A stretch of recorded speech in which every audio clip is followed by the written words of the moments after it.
Is a high caste Hindu of full Indian blood born in Punjab, India, a white person? This question was asked before the US Supreme Court in 1923.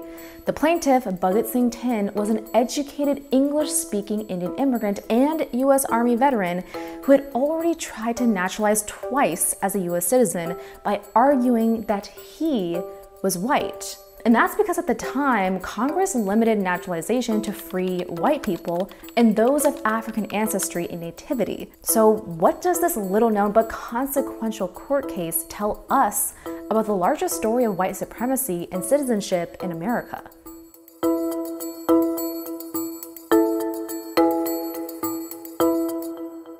On July 4th, 1913, 20-year-old Bhagat Singh Thind arrived aboard the SS Minnesota to Seattle, Washington. Over 14.5 million immigrants came to the US between 1900 and 1920. Thind was one of 8,000 South Asians who had emigrated to the United States during this period of mass immigration. At the time of Thind's arrival, the US had a population of over 92 million people, so South Asians on the whole made up a tiny fraction of the population. The few Indians who came were primarily from the Punjab region, which at the time was ruled by the British. Most came from rural farming villages and small towns in India, and in the US were consigned to back-breaking work for very little pay. South Asians arrived at a time of rampant anti-Asian hysteria, and Indians quickly became the next iteration of a perceived Asiatic invasion. A 1911 US Immigration Commission even called Indians the least desirable race of immigrants admitted thus far. 6 years later, in 1917, all Indian and most Asian immigration was banned through the creation of a barred Asiatic zone. Asian immigrants are extremely diverse. They come from many different countries throughout Asia. They have different histories, different cultures, different religions, different ethnicities.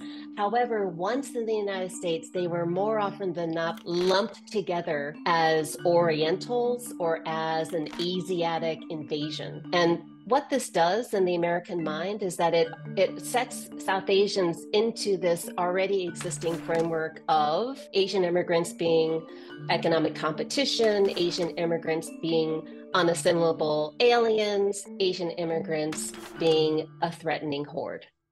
Citizenship was and still is a necessary pathway to social and economic opportunity. Without citizenship, many states barred Asian immigrants from voting, becoming doctors, lawyers, or government workers.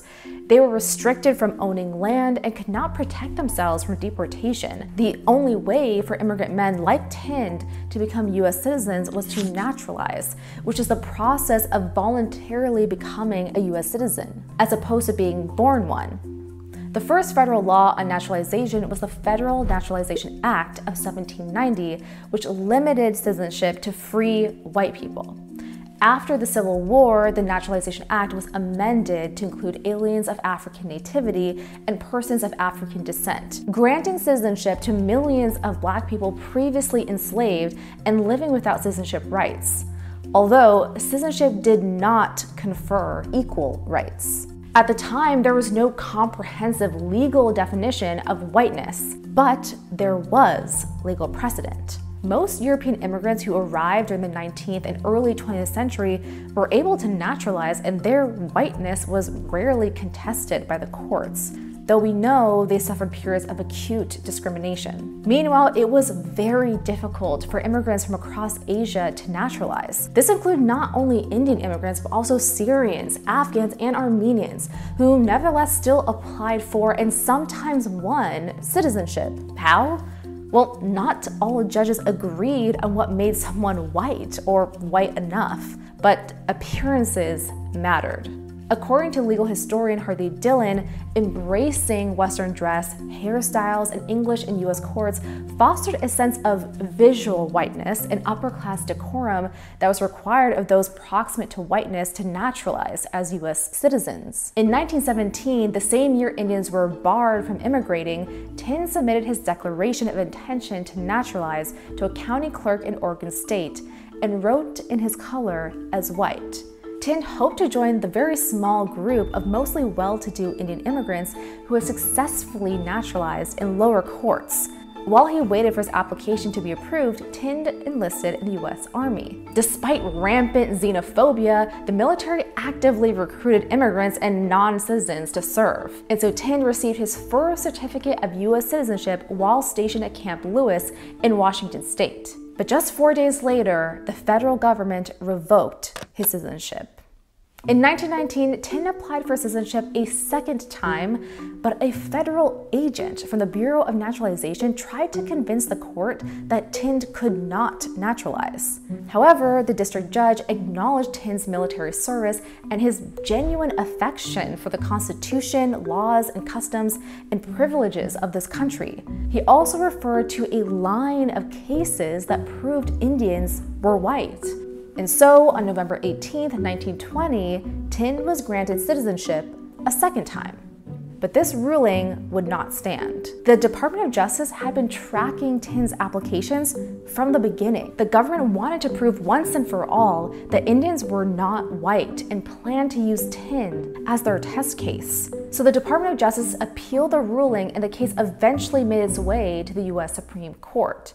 On January 11, 1923, the Supreme Court began hearing arguments in the United States versus Bhagat Singh Thind. This would be Thind's final chance to become a citizen by proving that he was white. The Supreme Court explicitly framed the case as a test of the Naturalization Act and its intended meaning of whiteness. To prove Thind's whiteness, his lawyers built on previous naturalization cases, pulling together arguments that had convinced lower courts that Indians were white people.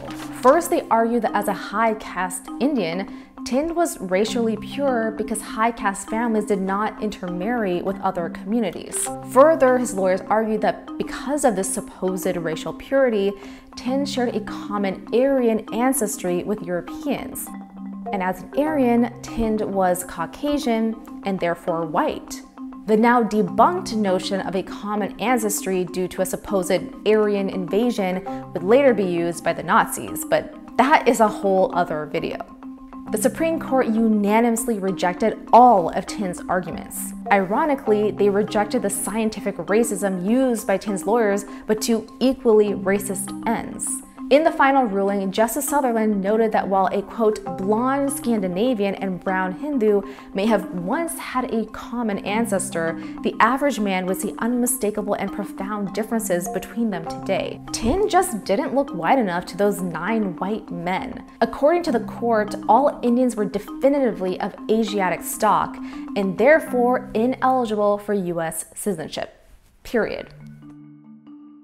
The fallout from the trial was swift and devastating. Indians became the first group in the US to have their citizenship revoked. Between 1923 and 1926, over 70 naturalized Indians were stripped of their citizenship. They found themselves in social, economic, and legal limbo along with their wives and children. This included the Bagai family. Vaishno Das Bagai emigrated with his family from Peshawar, part of modern-day Pakistan.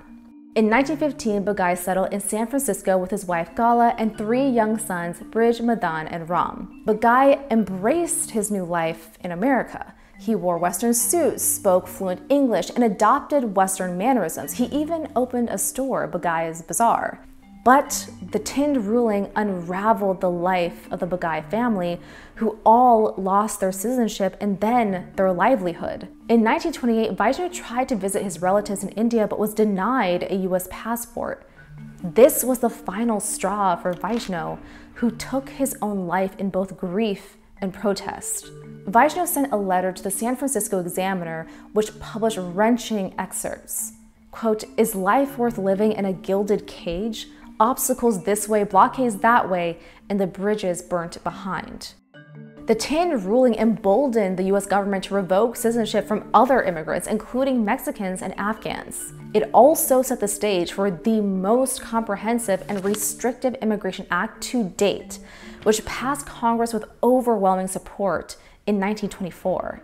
Thind finally received US citizenship in 1935 through a law that permitted all veterans, regardless of race, to naturalize. He earned his Ph.D. in theology and English literature at UC Berkeley and lectured on metaphysics.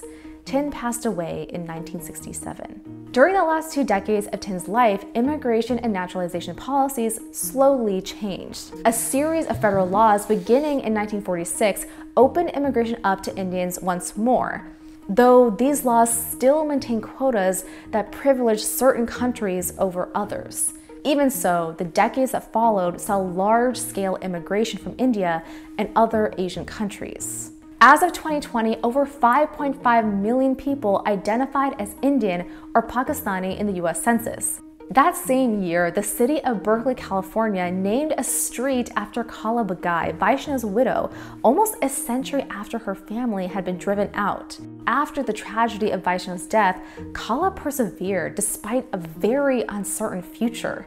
She remarried, put her 3 sons through college, and became a US citizen in 1946. She dedicated herself to building community for other South Asian immigrants, hosting functions for women who immigrated as restrictions loosened after 1965. By the time of Kala's death in 1983, she was affectionately known as Mother India. Race still animates our discussions around immigration. In fact, immigration persists as a top campaign issue. And our elections still feature explicitly racist rhetoric about immigrants. Legal scholar Amanda Frost estimates that over the last 2 centuries, millions of people have had their citizenship revoked. And denaturalization continues to this day, whether for small errors on applications or the actual wrongful deportation of American citizens, particularly those living near the Mexican border. As the daughter of South Asian immigrants, we constantly question what it means to be American. Balancing the desire to belong without losing one's cultural identity is a perpetual tightrope that all immigrants must navigate to this day. Bhagat Singh Thind's case and Vaishno Das Bagai serve as reminders of the struggles of not just South Asian immigrants, but all immigrants who exhibit courage and resilience in the face of incredible uncertainty to claim a piece of the American dream. If you want to learn more about this story, check out the links in the description below. And don't forget to subscribe to PBS Origins so you don't miss a single episode of In the Margins.